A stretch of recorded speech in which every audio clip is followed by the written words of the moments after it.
Kuna padri mmoja alishakuja kuniomba niruhusu wawe wanabariki mafuta kusudi walei wapakane huko uraiani.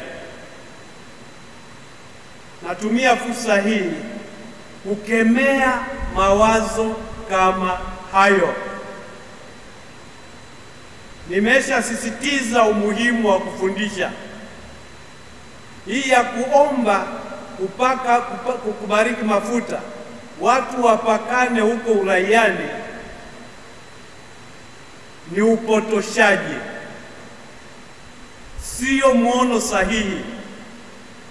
Kwa hiyo mafuta tunayobariki leo na mafuta tutakayoweka wakfu leo sio ya kupakana uraiani, yatatumika ndani ya kanisa katika mpangilio sahihi na stahiki kwa ajili ya kuwatakatifuza watu wa Mungu.